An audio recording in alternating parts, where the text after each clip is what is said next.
Tony का पति बंटू चिड़ा बहुत आलसी और शराबी था।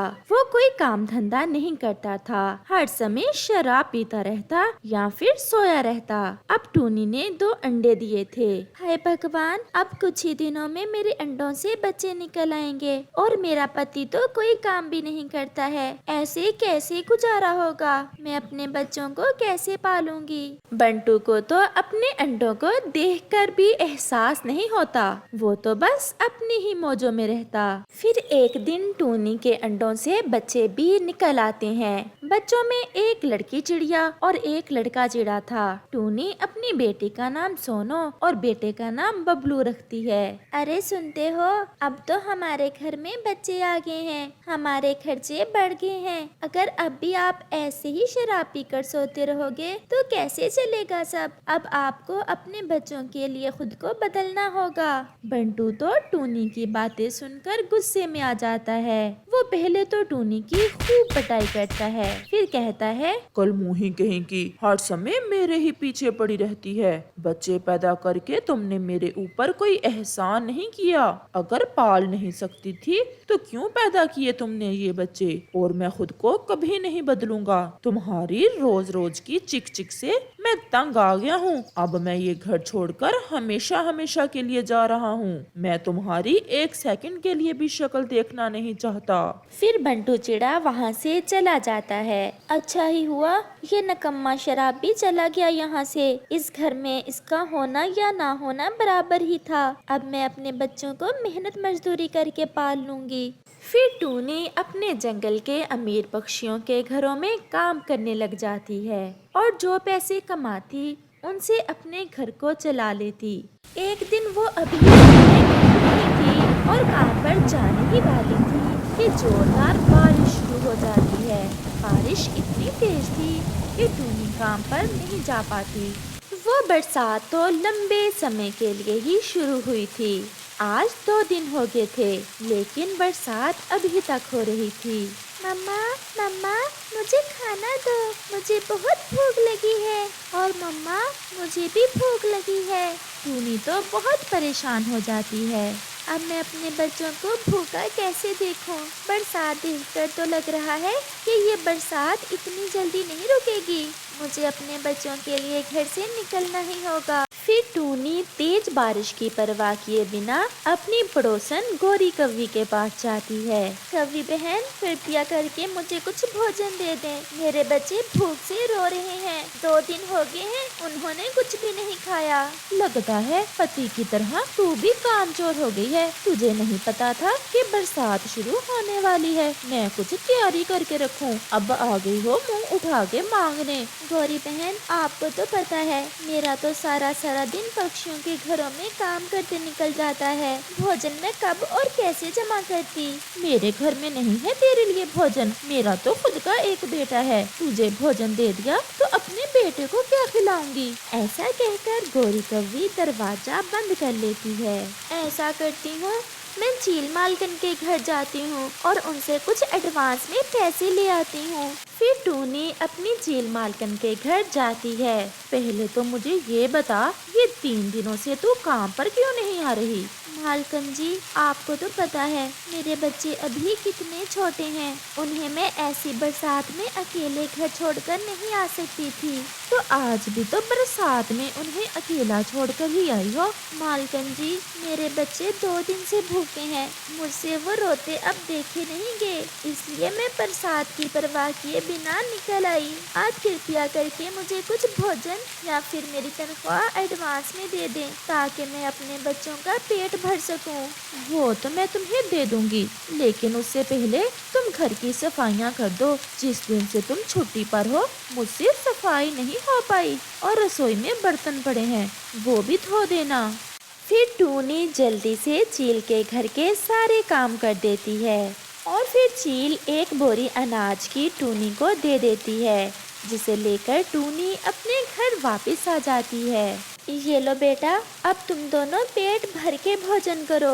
फिर टूनी के दोनों बच्चे पेट भर भोजन कर लेते हैं और सो जाते हैं। टूनी अपने बच्चों को सोता देख बहुत खुश होती है। इस कहानी से हमें सीख मिलती है कि माँ अपने बच्चों के लिए सब कुछ कर सकती है, इसलिए अपनी माँ की बहुत ज्यादा कदर करो। टूनी चिड़िया और उसका पति बंटी कबूतर नदी किनारे एक पेड़ पर रहते थे। टूनी चिड़िया ने 2 अंडे दिए थे और अब उन अंडों से बच्चे भी निकलने ही वाले थे।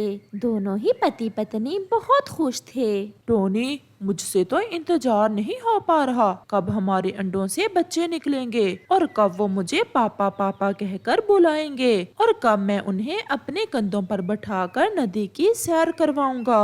अभी वो ऐसे कह रहा था, दोनों ही अंडे फूट जाते हैं और उनमें से 2 प्यारे प्यारे बच्चे निकलते हैं। अपने बच्चों को देख मम्मा पापा दोनों ही बहुत खुश थे। पापा पापा, हम आ गए। हमें पता है आप हमसे मिलने के लिए बहुत बेचैन थे।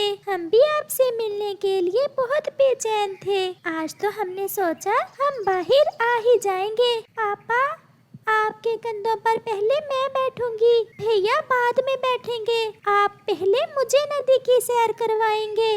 नहीं, पहले नदी की सैर मैं करूंगा। अच्छा अच्छा बाबा, मैं तुम दोनों को एक साथ ही अपने कंधों पर बैठाऊंगा और नदी की सैर करवाऊंगा। मम्मा पापा दोनों ही अपने बच्चों की बातें सुनकर बहुत खुश हो रहे थे। फिर रात को एक बच्चा मम्मा के साथ और एक पापा के साथ सो जाता है। अगली सुबह जंगल में तेज हवाएं चल रही थी और साथ ही गहरे काले बादल भी आ गए थे। मैं जरा जाकर थोड़ा भोजन ले आऊं, आप बच्चों का ख्याल रखना। फिर मम्मा चिड़िया भोजन ढूंढने घर से निकलती है। हवा बहुत तेज थी। हवा तो मम्मा चिड़िया को उड़ाकर काफी दूर ले जाती है और अब तो साथ ही तेज बारिश भी शुरू हो गई थी। बारिश इतनी तेज थी कि देखते ही देखते जंगल में बाढ़ आ गई थी। मम्मा चिड़िया भी वापसी के लिए उड़ती है। लगातार बारिश में भीगने के कारण मम्मा चिड़िया के पंख गीले होकर भारी हो गए थे और मम्मा चिड़िया नीचे जमीन की तरफ गिरने लगती है। घर के पास पहुंचकर मम्मा चिड़िया तो नीचे पानी में गिर जाती है और तेज पानी चिड़िया को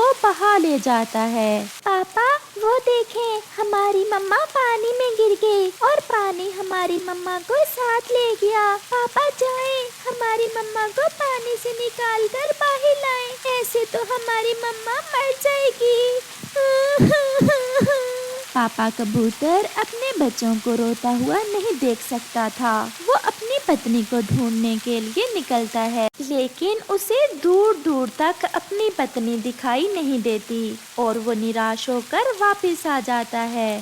पापा पापा, हमारी मम्मा नहीं मिली आपको? नहीं बेटा, मुझे लगता है आपकी मम्मा पानी में डूब गई हैं और अब वो हमारे पास कभी नहीं आएंगी। ये सुनकर दोनों बच्चे ही खूब रोते हैं। अगले दिन बंटी कबूतर एक और चिड़िया को बिहाकर घर ले आता है। बेटा, ये आपकी नई मम्मा है। नहीं मम्मा। पापा, क्या नहीं मम्मा हमारा प्यार करेंगी? क्यों नहीं मेरे बच्चों, मैं आपका बहुत प्यार करूंगी और आपको कहानी भी सुनाया करूंगी। वो बच्चे अभी बहुत छोटे थे, उन्हें इतनी समझ नहीं थी। वो नई मम्मा के आने पर बहुत खुश हो जाते हैं। नई मम्मा भी कुछ दिन तो बच्चों का खूब प्यार करती है, फिर धीरे धीरे वो बच्चों को डांटना और फिर मारना भी शुरू कर देती है और उनके पापा से बच्चों की शिकायतें भी लगाती है। सुनिए जी, ये बच्चे तो दिन ब दिन बहुत बिगड़ते जा रहे हैं। एक कहो तो आगे से 10-10 सुनाते हैं। बच्चों, आप अपनी मम्मा को क्यों परेशान करते हो? अपनी मम्मा की हर बात माना करो, नहीं तो आपको सैर कराने नहीं लेकर जाऊंगा। अगले दिन नई मम्मा फिर से बच्चों को गुस्से से कहती है, अब तुम दोनों इतने बड़े हो गए हो, चलो जाकर भोजन की खोज करके लाओ। मुझ अकेली से इतने काम नहीं होते। लेकिन मम्मा, हमें तो भोजन तलाश करना नहीं आता। तुम्हें भोजन खाना आता है? ये कहकर नई मम्मा दोनों बच्चों के एक एक थप्पड़ लगाती है। आप बहुत बुरी हैं। आप हमारी मम्मा नहीं हैं। हमारी मम्मा तो हमसे बहुत प्यार करती थी। अपनी माँ की बहुत याद आ रही है ना तुम्हें? अभी तुम्हें तुम्हारी माँ के पास भेजती हूँ। ऐसा कहकर नई मम्मा बच्चों को मारने लगती है। रुक जाओ, तुम मेरे होते हुए मेरे बच्चों का बाल भी बांका नहीं कर सकती। मम्मा मम्मा आप आ गई। मम्मा ये नई मम्मा बहुत बुरी है, ये हमें बहुत मारती है। अब आप हमें छोड़कर कहीं मत जाना। बेटा मैं अब तुम्हें छोड़कर कहीं नहीं जाऊंगी। फिर बंटी कबूतर भी आ जाता है। टूनी तुम जिंदा हो?